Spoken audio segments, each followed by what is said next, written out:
Yes, good morning दोस्तों। चलिए प्रारंभ करते हैं आज के इस सेशन को। और आज के इस सेशन में अगले बिंदु पर अपन बात करते हैं। अपनी जो यूनिट थी वो यूनिट थी कौन सी? Circulatory system, human body. मुख्य नाम था ह्यूमन बॉडी, ह्यूमन बॉडी। ठीक है। और इसमें अपना जो पहला टॉपिक चल रहा था वो टॉपिक अपना क्या था? सर्क्यूलेटरी सिस्टम, यही चल रहा था। और सर्कुलेटरी सिस्टम में लास्ट टाइम अपन ने बात की दोस्तों किसकी? कंपोजिशन ऑफ ब्लड, रक्त के संगठन की हमने बात की। और जिसमें हमने देखा कि रक्त में कितने प्रकार के पदार्थ थे? दो प्रकार के पदार्थ थे। एक पदार्थ का नाम था कणिकाएं। क्या नाम था? कणिकाएं, जो कि कितने प्रतिशत होती हैं? 45% होती हैं। दूसरे पदार्थ का नाम क्या है? प्लाज्मा, जो कि कितना प्रतिशत होता है? 55% होता है। क्लियर। फिर हमने देखा कि कणिकाएं भी आगे चलकर तीन भागों में डिवाइड हैं, जिनमें एक का नाम है आरबीसी, एक का नाम है डब्ल्यूबीसी और एक का नाम है दोस्तों प्लेटलेट्स। क्लियर। हमने विगत क्लास में सबसे पहले किसके बारे में कल बात कर ली? आरबीसी के बारे में हमने बात की। आज हम बात करते हैं दोस्तों किसके बारे में? डब्ल्यूबीसी के बारे में। तो हेडिंग लगाइएगा डब्ल्यूबीसी। हेडिंग लगा लो दोस्तों डब्ल्यूबीसी।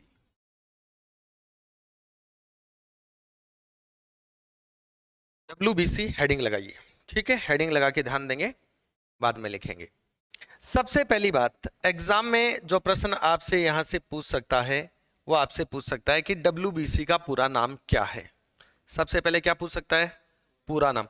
जब भी हम किसी टॉपिक को पढ़ते हैं तो हमें ये संभावना लेके चलनी चाहिए कि यहाँ से किस किस प्रकार के प्रश्न पुटअप हो सकते हैं, क्या क्या हमें एग्जाम में पूछा जा सकता है। तो डब्ल्यूबीसी का पूरा नाम देखें तो ये है दोस्तों वाइट ब्लड, ये है सेल। क्या है? सेल। कल हमने आरबीसी में बोला कॉर्प सेल। आरबीसी के लिए हमने क्या बोला? Corp cell. लेकिन अब डब्ल्यूबीसी के लिए क्या बोल रहे हैं? सेल। फिर मैंने ये भी समझाया कि कॉर्प सेल का मतलब वो है जिनमें केंद्रक नहीं पाया जाता, और जो सेल हैं उनमें केंद्रक पाया जाता है। जिनमें केंद्रक नहीं पाया जाता वो अवास्तविक कोशिका होती हैं, और जिनमें केंद्रक पाया जाता है वो वास्तविक कोशिका होती है। तो हमने क्या कहा इसको? सेल। और सेल कहा, इसका मतलब इसमें क्या उपस्थित है? केंद्रक उपस्थित। तो हम कह सकते हैं डब्ल्यूबीसी में केंद्रक क्या होता है? उपस्थित, या केंद्रक युक्त होती है। केंद्रक उपस्थित, डब्ल्यूबीसी में केंद्रक उपस्थित होता है। दोस्तों केंद्रक उपस्थित है, इसलिए कैसी कोशिका? वास्तविक कोशिका। क्या कहलाती है? वास्तविक कोशिका। डब्ल्यूबीसी कैसी कोशिका है? वास्तविक कोशिका है। क्यों है? क्योंकि इसमें केंद्रक पाया जाता है। अब आती है मेन बात कि इस डब्ल्यूबीसी का जीवन काल कितना है। क्या पूछा आपसे? जीवन काल। तो दोस्तों इस डब्ल्यूबीसी का जो जीवन काल है वो सामान्यतः होता है 3 से 5 दिन। ठीक है, कुछ किताबों में एक आधा ऊपर नीचे लिखा होता है, लेकिन लगभग जो है वो 3 से 5 दिन होता है। इसके बाद हम बात करें कि इसका निर्माण कहाँ होता है। भाई जीवन काल हमने देख लिया, लेकिन हमें निर्माण का भी पता होना चाहिए। तो निर्माण वहीं कहाँ पर? अस्थि मज्जा में। कहाँ होता है? अस्थि मज्जा में, बोन मैरो में ही इसका क्या होता है दोस्तों? निर्माण होता है। क्लियर। अब बात आती है कि इसका कार्य क्या है। सबसे महत्वपूर्ण बात कि डब्ल्यूबीसी का कार्य क्या है। तो दोस्तों डब्ल्यूबीसी प्रतिरक्षा तंत्र का निर्माण करती है। प्रतिरक्षा तंत्र का निर्माण, यस, प्रतिरक्षा तंत्र का निर्माण करना। अब यहां से मेन बात स्टार्ट होती है। हमने कहा कि डब्ल्यूबीसी का कार्य क्या है, और डब्ल्यूबीसी का कार्य है प्रतिरक्षा तंत्र का क्या करना? निर्माण करना। तो एक नया शब्द हमारे सामने आ गया, वो है प्रतिरक्षा तंत्र। बोले तो इम्यून सिस्टम। क्या है दोस्तों? Immune system. ठीक है, इम्यून सिस्टम की हम बात करें, प्रतिरक्षा तंत्र की बात करें, तो प्रतिरक्षा तंत्र होता क्या है? हमारे शरीर में रोगों से लड़ने की क्षमता पाई जाती है। क्या पाई जाती है? रोगों से लड़ने की क्षमता पाई जाती है। इसी क्षमता को प्रतिरक्षा कहते हैं। तो मैं लिख देता हूं यहां पर, शरीर की शरीर की रोगों से, शरीर की रोगों से लड़ने की, शरीर की रोगों से लड़ने की क्षमता क्या कहलाती है? इम्यूनिटी कहलाती है। शरीर की रोगों से लड़ने की क्षमता क्या कहलाती है? प्रतिरक्षा कहलाती है, इम्यूनिटी कहलाती है। बात क्लियर? क्या कहलाती है? प्रतिरक्षा कहलाती है। अब यहां से आपको ये पूछ सकता है कि प्रतिरक्षा कितने प्रकार की। तो दोस्तों, जब भी आपको प्रतिरक्षा के प्रकारों पर बात करें तो प्रतिरक्षा के प्रकार होते हैं दो। कितने होते हैं? दो। एक होती है जन्मजात, पहले जन्मजात होती है जन्मजात प्रतिरक्षा, बोले तो इनबॉर्न इम्यूनिटी, ठीक है। और एक होती है अर्जित प्रतिरक्षा, एक्वायर्ड इम्यूनिटी, अर्जित प्रतिरक्षा। जन्मजात प्रतिरक्षा का मतलब क्या है? ऐसी प्रतिरक्षा या रोगों से लड़ने की ऐसी क्षमता जो हमें माता के शरीर से ही प्राप्त होती है, वो तो कहलाती है जन्मजात। तो इसमें मैं लिख सकता हूं जन्मजात क्या कहां से प्राप्त होती है? जन्म से प्राप्त होती है, जन्म से प्राप्त होती है। अब जन्म से प्राप्त कहां से होती है? तो माता से प्राप्त होती है। किससे?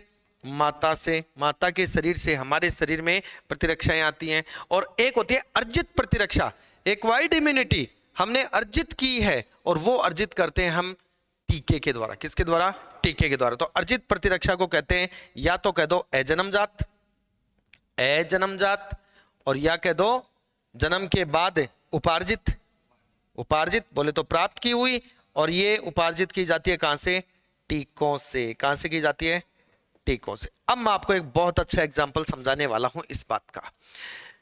बात को पूरी को वापस सुनो। हम बात कर रहे हैं किसके विषय में? डब्ल्यूबीसी।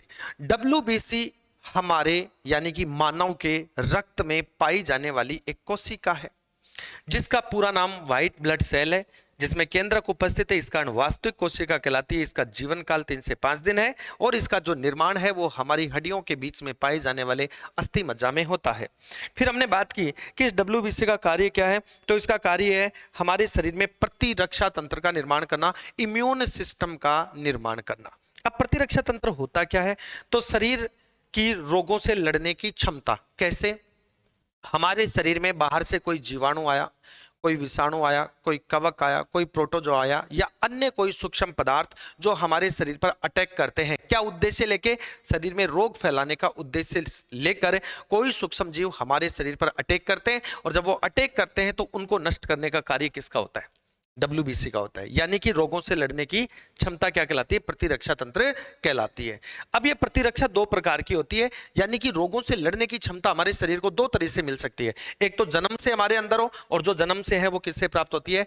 माता से प्राप्त होती है। और एक ऐसी प्रतिरक्षा जो हमने टीके लेकर, टीकों के द्वारा हमने अर्जित की है। अब टीकों के द्वारा कैसे अर्जित करती हैं, तो इस बात को अपन समझते हैं बहुत ही बढ़िया तरीके से। मैं यहाँ फैक्ट लगाकर आपको काफी सारी बातें बताने वाला हूं। सबसे पहली बात तो एक शब्द हमने यहाँ पर काम में लिया, उपार्जित। क्या काम में लिया? उपार्जित। उपार्जित शब्द को हम समझते हैं, या अर्जित, इसी को हम क्या कह सकते हैं? अर्जित, या इसी को हम कह सकते हैं एक्वायर्ड, प्राप्त। ठीक है, प्राप्त, अर्जित। अब देखो, उपार्जित, अर्जित या एक्वायर्ड का मतलब होता है प्राप्त करना। क्या करना? प्राप्त करना, प्राप्त करना। जो पूर्व से नहीं है, पहले से नहीं है, बाद में प्राप्त कर रहे हैं। अब किससे प्राप्त करते हैं? तो अगला शब्द हमारे पास आया टीका। क्या आया? टीका। दोस्तों, ये टीका शब्द जो है लेटिन भाषा का शब्द है। कौन सी भाषा का? लेटिन भाषा, लेटिन भाषा का शब्द है।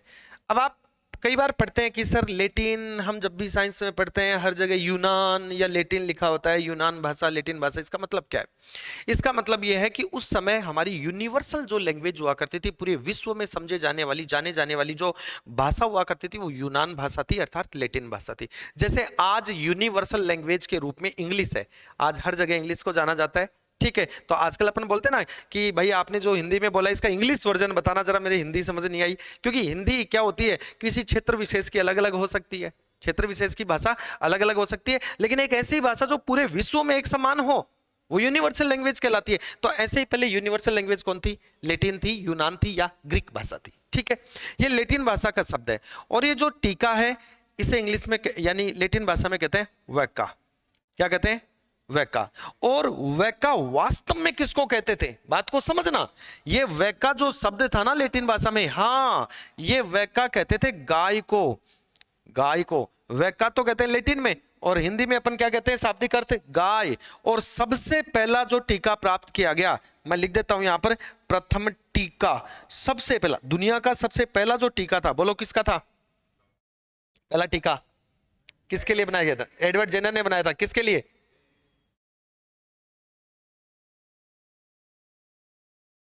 चलो याद करने के लिए दिया, चेचक के लिए, यस ध्यान दो। तो प्रथम टीका, सबसे पहला जो टीका बना, ये सबसे पहला टीका गाय से प्राप्त किया गया, किससे, गाय से प्राप्त। और गाय से प्राप्त किया गया तो गाय को कहते थे वैका, इसलिए नाम दिया गया वैका से वैक्सीन। वैका से क्या शब्द बना, वैक्सीन शब्द बना, ठीक है, टीकाकरण शब्द बना, पहले तो ये समझ लो, ठीक है। और सबसे पहले टीकाकरण के जो खोजकर्ता थे वो कौन थे, एडवर्ड जेनर, खोजकर्ता, टीकाकरण के खोजकर्ता एडवर्ड जेनर साहब थे। और एडवर्ड जेनर साहब ने सबसे पहले जो टीका बनाया था वो प्रथम टीका जो है ये चेचक का बनाया, किसका, चेचक का, जिसको छोटी स्मॉल चिकन पॉक्स, जिसे छोटी माता कहते हैं, ठीक है, यस। तो प्रथम टीका बनाया। अब देखिए, अब ये टीके से क्या मतलब है, क्या इन्होंने किया, टीके से हमारे शरीर में प्रतिरक्षा कैसे आई, तो इस बात को अब मैं समझाता हूं आपको एक उदाहरण से। और मैं एक एग्जांपल यहां पर ले रहा हूं दोस्तों, पोलियो का, किसका, पोलियो का टीका। पोलियो के टीके के उदाहरण से मैं आपको पूरी ये महाभारत समझा देता हूं कि टीके के द्वारा हमारे शरीर में प्रतिरक्षा कैसे आती है, ठीक है, ओके। सबसे पहली बात कि जो पोलियो का टीका है, पोलियो का टीका, इस पोलियो के टीके को कहते हैं ओपीवी, क्या कहते हैं दोस्तों, और ओपीवी का मतलब होता है ओ से ओरल, पी से पोलियो और वी से वैक्सीन, ठीक है, ओरल पोलियो वैक्सीन, ओरल यानी मुख, पोलियो यानी पोलियो, वैक्सीन यानी टीका। तो पोलियो का टीका जो कहां से लिया जाता है, मुख से। एकमात्र ऐसे टीके का नाम बताओ जो मुंह से लिया जाता है, ठीक है, पोलियो का टीका। बाकी सारे टीके इंजेक्शन से लिए जाते हैं। लेकिन अभी हाल ही के अंदर इसका भी जो है वो आईपीवी बना दिया गया है, इंजेक्शन पोलियो वैक्सीन बना दिया गया है ना। तो पहले केवल ये ओपीवी था, मुंह से लिया जाता था, लेकिन अब इसको आईपीवी भी कर दिया गया है, इंजेक्शन पोलियो वैक्सीन भी इसका बना दिया गया है। अब पोलियो के टीके को भी इंजेक्शन के माध्यम से ले सकते हैं, ये नया रिसर्च है। तो पोलियो का उदाहरण से हम समझ रहे हैं कि शरीर में डब्ल्यूबीसी प्रतिरक्षा कैसे बनाती है। पोलियो का टीका ओपीवी कहलाता है। अब बात आती है कि पोलियो के टीके के खोजकर्ता, यानी सीधा लिख देता हूं ओपीवी के खोजकर्ता, ओरल पोलियो वैक्सीन के खोजकर्ता, या यूं कह दो पोलियो के टीके के खोजकर्ता। तो पोलियो के टीके के जो खोजकर्ता थे वो कौन थे, वो थे जोनास साक। कौन थे दोस्तों, जोनास साक। जोनास साक नामक जो वैज्ञानिक थे ये थे अमेरिका के, कहां के थे, अमेरिका के। और विशेष रूप से ध्यान रहे बात कि जोनास साक साहब ने अपने इस पोलियो के टीके की जो खोज की ना, इन्होंने इसका पेटेंट नहीं करवाया। क्या नहीं करवाया, पेटेंट नहीं करवाया, पेटेंट नहीं करवाया। अब आप कहेंगे साहब ये पेटेंट क्या शब्द आ गया बीच में, पेटेंट नहीं करवाया। पेटेंट का मतलब क्या होता है समझो, बिल्कुल देखिए, जैसे मान लीजिएगा कि ये कोई दवा है, कोई वस्तु है, कोई पदार्थ है, और इसकी आपने खोज की, आपने इसकी खोज की, तो इसका श्रेय भी किसको मिलना चाहिए, आपको मिलना चाहिए। कैसे, जैसे आपने एक फॉर्मूला बनाया कि साहब ऐसे ऐसे करके और एक ऐसा इंजेक्शन बनाया जाता है जो इस रोग के लिए लाभदायक है। आपने तो पूरा कागज पे उसको लिखा, मैंने उस कागज को चुरा लिया और मैंने जाके कह दिया कि साहब ये मैंने बनाया है, ठीक है, तो नाम किसका हो गया, मेरा। जबकि वास्तविक खोजकर्ता कौन है, आप। वास्तविक खोजकर्ता कौन है, आप। तो जो वास्तविक खोजकर्ता है उसको उसकी खोज का श्रेय मिलना चाहिए, इसके लिए एक कानून बनाया गया और उस कानून का नाम रखा गया पेटेंट। क्या रखा गया, पेटेंट एक ऐसा कानून है, एक ऐसा विशेषाधिकार है जो सरकार के द्वारा किसी खोजकर्ता को दिया जाता है। किसके लिए, उसकी खोज के लिए, कि देख भाई आपने खोज की है और इसका पूरा अधिकार आपको मिलता है। और उस अधिकार के तहत वो खोजकर्ता अपने द्वारा की गई उस खोज का जितना चाहे उपयोग करे, उपभोग करे, व्यवसाय करे, लेकिन निश्चित समय तक। और भारत में पेटेंट का जो निश्चित समय है वो है 20 वर्ष। कितना है, 20 वर्ष के लिए खोजकर्ता का हो गया, उसका जो भी आमदनी आएगी, जो भी कुछ होएगा वो खोजकर्ता का है, उसके बाद गवर्नमेंट का होएगा। बात समझ में आ रही है? तो यहां पर जोनास साल्क साहब ने कहा कि मुझे पेटेंट वेटेंट नहीं करवाना, मुझे इसका कोई पैसा नहीं चाहिए, इसको मानव समाज के लिए क्या कर दिया जाए, निशुल्क कर दिया जाए। आप देखते हैं ना पोलियो का टीका निशुल्क मिलता है, ठीक है, तो इन्होंने मानव समाज के लिए क्या कर दिया, इसको मानव जाति हेतु निशुल्क, मानव जाति हेतु निशुल्क कर दिया, फ्री, निःशुल्क। बोले कि मुझे इसके पैसे की आवश्यकता नहीं है, इसलिए मुझे पेटेंट करवाना ही नहीं है, कोई भी बनाओ बनाओ, मुझे कोई दिक्कत नहीं है, लेकिन फ्री दो। समझ रहे बात को? ओके, तो जोनास साल्क साहब इसके खोज करता थे। अब देखिए इसके अंदर होता क्या है दोस्तों, ये पोलियो एक विषाणु जनित रोग है। कैसा रोग है? विषाणु जनित, वायरस जेनेटेड डिजीज, विषाणु जनित रोग है। विषाणु जनित रोग का मतलब है, विषाणु जनित रोग का मतलब है कि वायरस विषाणु के कारण होता है, वायरस के कारण होता है। बात क्लियर? और अब हम यहां पर बात करते हैं कि ये है पोलियो का विषाणु। इन्होंने क्या किया, जोनास साल्क साहब ने पोलियो का विषाणु लिया, पोलियो वायरस, पोलियो वायरस, ठीक है, ये है पोलियो का विषाणु, ऐसे समझो इसको, ये पोलियो का विषाणु है। और इस पोलियो विषाणु के अंदर ये है इसका आनुवंशिक भाग, क्या है दोस्तों? यस, जेनेटिकल मैटर लिख देता हूं, डीएनए आरएनए, तो जेनेटिकल मैटर आनुवंशिक भाग है। ओके, अगर इस विषाणु में आनुवंशिक पदार्थ उपस्थित है तो ये सक्रिय हुआ कि निष्क्रिय हुआ? सक्रिय हुआ, एक्टिव है भाई, जेनेटिकल मैटर जहां होगा तो वो सक्रिय है, तो ये हो गया सक्रिय विषाणु, एक्टिव, पोलियो का एक्टिव वायरस, सक्रिय विषाणु, active virus. Okay, Jonas Salk साहब ने क्या किया, इन्होंने इस पोलियो का जो वायरस था, इस वायरस का आनुवंशिक भाग निकाल दिया। इन्होंने क्या किया, इसके आनुवंशिक भाग को बाहर निकाल दिया। तो मैं यहां लिख देता हूं, जेनेटिकल मैटर यानी आनुवंशिक पदार्थ, आइसोलेट, आइसोलेट यानी कि पृथक, ठीक है, पृथक कर दिया। इन्होंने क्या किया, इस पोलियो के विषाणु को पकड़ा और इसके आनुवंशिक पदार्थ को क्या कर दिया दोस्तों, बाहर निकाल दिया। अब इसके अंदर आनुवंशिक पदार्थ है क्या? नहीं है, तो अब ये कैसा हो गया, निष्क्रिय विषाणु हो गया। कैसा हो गया? निष्क्रिय विषाणु हो गया, निष्क्रिय वायरस, इनएक्टिव वायरस हो गया, ठीक है। अब इस बात को पता है कैसे समझो, ये बंदूक थी जिसमें गोली थी, बात समझ में आ गई? बंदूक जिसमें गोली थी, लेकिन बंदूक में से गोली निकाल दी, ये खाली बंदूक है, ठीक है, निष्क्रिय विषाणु। अब जोनास साल्क साहब ने क्या किया, इस निष्क्रिय विषाणु को बालक को पिलाया, शिशु को पिलाया। बात क्लियर? तो इसी बात को देखो यहां समझो, बड़ा आनंद आएगा। इस निष्क्रिय विषाणु को क्या किया दोस्तों, ये है निष्क्रिय विषाणु, तो मैं इसको इनएक्टिव लिख देता हूं, इनएक्टिव वायरस, VI, समझ जाओगे? इन VI का मतलब है इनएक्टिव वायरस। इस इनएक्टिव वायरस को, निष्क्रिय विषाणु को किसको पिलाया गया? शिशु को। किसको पिलाया गया? शिशु को पिलाया गया। तो ये विषाणु किसके शरीर में गया? क्या ऐसा विषाणु शिशु के शरीर में पहले से था? पहले से था क्या? ये पोलियो का विषाणु शिशु के शरीर में पहले से था क्या? दवा पिलाने से पहले नहीं था। कहां से आया? ये तो हमने पिलाया, ठीक है, बात को समझो, ठीक है, कि ये जो विषाणु है, जो पोलियो का विषाणु है, इसको किया निष्क्रिय, इसमें रोग फैलाने वाले भाग को निकाल दिया, यानी बंदूक में से गोली निकाल दी, अब खाली बंदूक है। बात क्लियर? तो ये विषाणु हमने शिशु को पिलाया, तो शिशु के शरीर में पोलियो का विषाणु तो पहली बार गया है। इसका मतलब शिशु के शरीर में कौन आया है? नया पदार्थ आया है। कहां से आया है? बाहर से आया है। क्या कहेंगे? विदेशी पदार्थ कहेंगे, फॉरिजन पार्टिकल कहेंगे। और बाहर से जो पदार्थ आता है और पहली बार शरीर में आता है, उसको हमारा शरीर क्या समझता है? एंटीजन समझता है। क्या समझता है? तो शिशु का शरीर क्या समझेगा कि ये बाहर से जो पदार्थ आया ना, ये एंटीजन है। कौन है? एंटीजन है। बोले तो प्रतिजन है, बोले तो बाह्य पदार्थ है। क्या है? बाह्य पदार्थ है। बोले तो फॉरिजन पार्टिकल है, फॉरिजन पार्टिकल है, पार्टिकल, फॉरिजन पार्टिकल है। बोले तो रोग जनक है। कौन है? रोग जनक है। ये समझेगा। बात समझ में आई? तो ये जो हमने, जोनास साल्क साहब ने पोलियो के विषाणु को निष्क्रिय कर दिया, रोग फैलाने वाले भाग को निकाल दिया, इसलिए रोग तो फैलाएगा नहीं, लेकिन विषाणु है। इस विषाणु को, निष्क्रिय विषाणु को शिशु को पिलाया। शिशु का शरीर इसको एंटीजन, प्रतिजन कह दो, बाह्य पदार्थ कह दो, फॉरिजन पार्टिकल कह दो, रोग जनक कह दो, समझेगा। और जब शरीर में कौन आएगा? दुश्मन आएगा, बोले तो एंटीजन आएगा, प्रतिजन आएगा, तो शरीर अपने आप क्या बनाएगा? एंटीबॉडी बनाएगा। क्या बनाएगा? एंटीबॉडी। मैंने पहली क्लास में समझाया भी था। अब इस शिशु के शरीर में किनका निर्माण प्रेरित हो गया? तो मैं लिख सकता हूं एंटीजन आने से निर्माण प्रेरित हो गया किसका?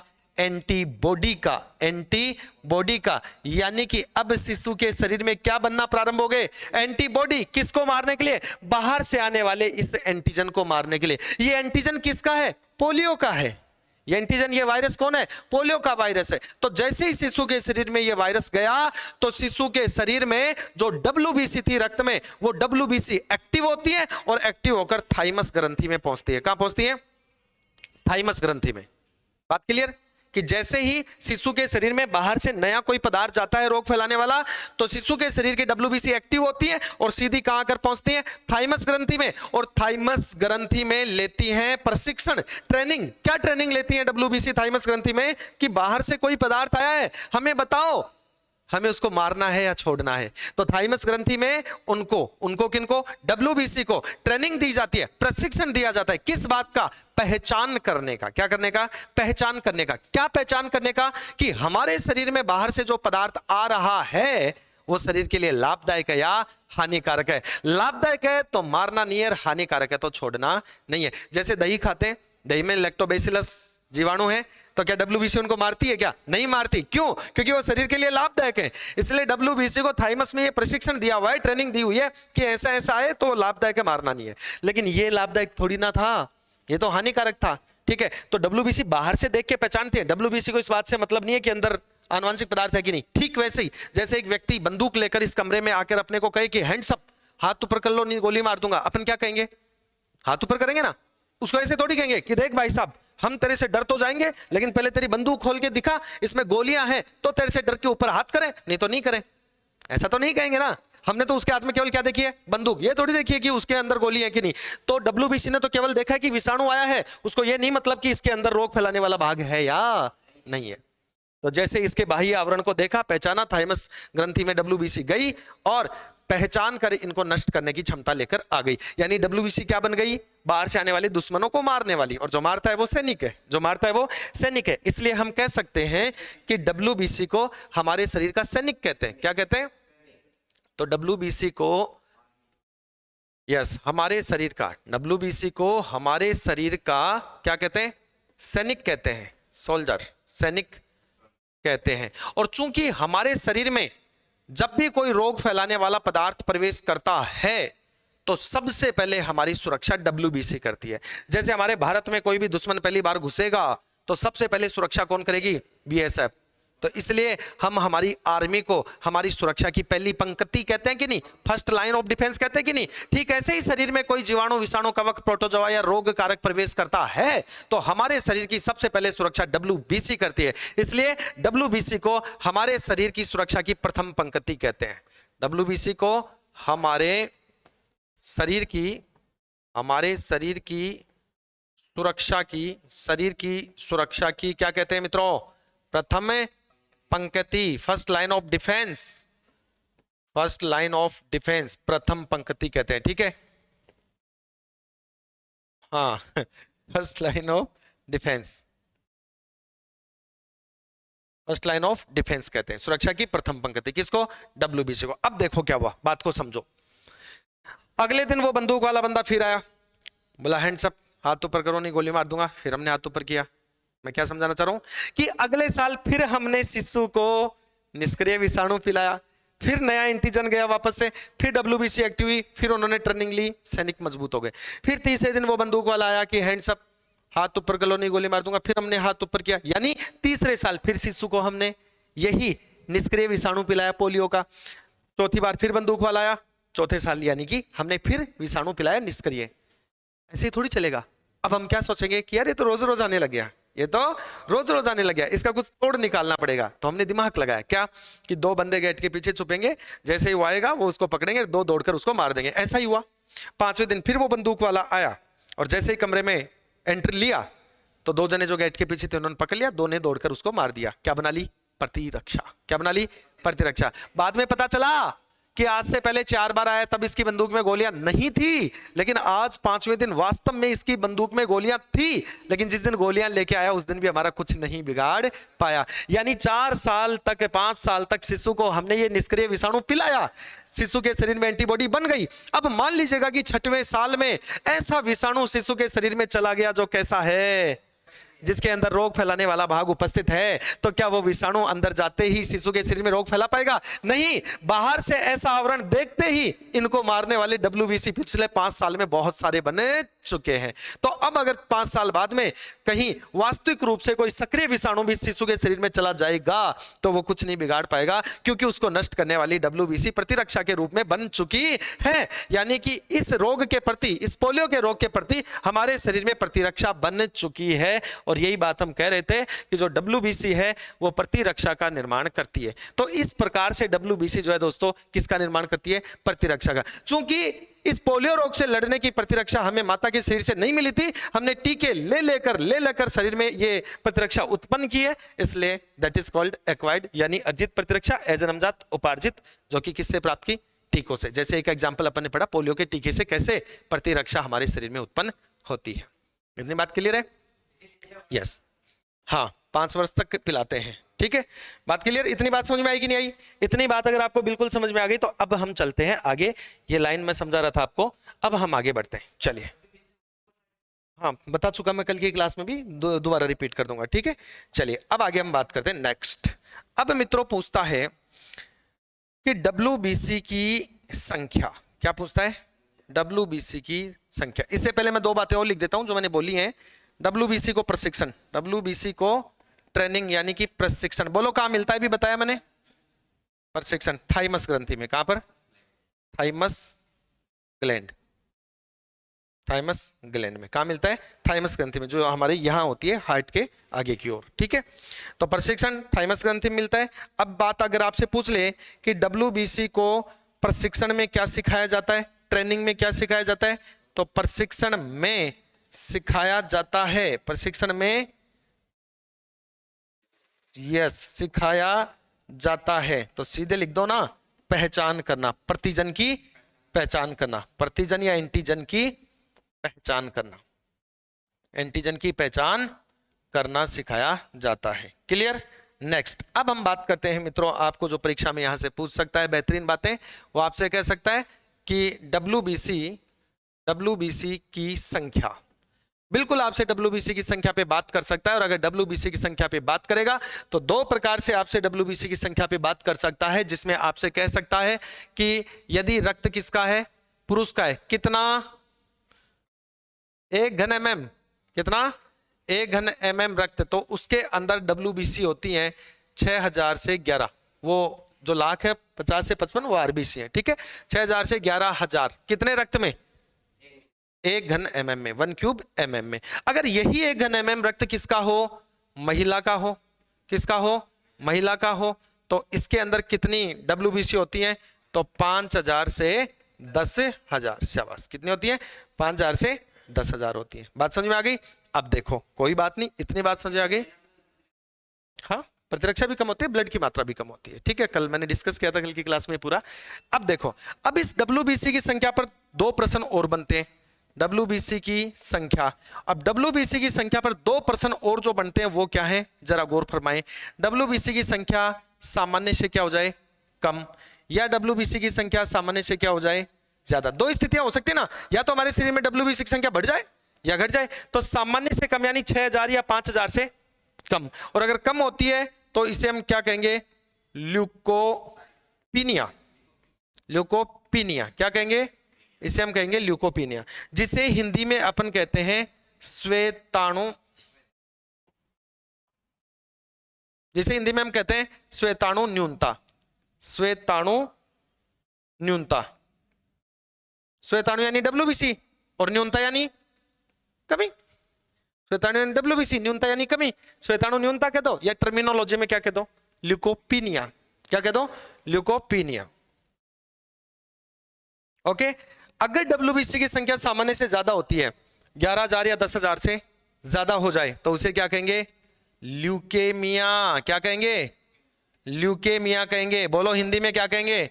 WBC यानी श्वेताणु, और ज्यादा होती है तो बहुलता, अधिक हो रही है तो बहुलता। बहुलता यानी अधिक होना, ज्यादा होना, बहुल होना। बात क्लियर? जिसे क्या कहेंगे? ल्यूकेमिया। और ये जो ल्यूकेमिया है प्यारे विद्यार्थियों, इसी ल्यूकेमिया को कहते हैं ब्लड कैंसर। क्या कहते हैं? Blood cancer. और चूंकि सारा ब्लड बनता है अस्थि मज्जा में, इसलिए इसको हम क्या भी कह सकते हैं? अस्थि मज्जा का कैंसर। किसका कैंसर? अस्थि मज्जा का कैंसर। अब आपसे कोई प्रश्न पूछे कि ब्लड कैंसर में क्या होता है, तो आप कह सकते हो कि ब्लड कैंसर में WBC की संख्या ब्लड में बढ़ जाती है। वो कोशिका ही तो हो गई ना, WBC कोशिका है। बात समझ में आ गई? कम होगा तो ल्यूकोपीनिया हो जाएगा, प्रतिरक्षा तंत्र कमजोर हो जाएगा। WBC कम, प्रतिरक्षा तंत्र कम। प्रतिरक्षा तंत्र कमजोर, इसका मतलब हमारे शरीर में एरे गरे नथु गेरे जीवाणु विषाणु कवक प्रोटोजोआ आएंगे, रोग फैलाएंगे, हमारा शरीर रोगों का घर बन जाएगा और एक दिन होगा कि मृत्यु हो जाएगी। आ जाइए, जो प्रश्न आपने पूछा वो यहां बता देता हूं। प्रश्न आपसे यही पूछता है कि WBC की संख्या कम होती है किस में? तो ये लो, WBC की संख्या कम, WBC की संख्या कम। और यहां लिख देता हूं रोग। किस रोग में? तो एक तो है दोस्तों आप लोगों का टाइफाइड। कौन है? टाइफाइड, ठीक है। और एक है HIV, या मैं सीधा एड्स लिख देता हूं, एड्स। एड्स और टाइफाइड में WBC की संख्या कम हो जाती है। और जब WBC की संख्या कम होगी तो प्रतिरक्षा तंत्र कमजोर हो गया ना। अरे सैनिक कम हो गए, सैनिक कम हो गए तो सेना कमजोर, सेना कमजोर तो बाहर के जीवाणु विषाणु रोग फैलाएंगे, शरीर रोगों का घर बन जाएगा और व्यक्ति की मृत्यु हो जाएगी। लेकिन यहीं से पैरेलल अगर WBC की संख्या कम होने से, WBC की संख्या कौन से रोगों में कम होती है, तो यहां से फैक्ट के रूप में दो बातें और पूछ सकता है। अब अपने को ये दो बातें लिखना आवश्यक हो गई कि RBC की संख्या कम, RBC की संख्या कम किस रोग में होती है? तो दोस्तों मलेरिया में। किस में? एनीमिया तो उसको बोलते हैं, लेकिन किस रोग में? तो मलेरिया रोग में RBC की संख्या कम होती है। यहीं से आपसे प्रश्न पूछे कि प्लेटलेट्स की संख्या कम होती है, तो प्लेटलेट्स की संख्या कम किस रोग में होती है? अरे डेंगू में होती है। किस में होती है? डेंगू में होती है। इनकी डिटेल अपन वहां रोग पढ़ेंगे तब बात करेंगे।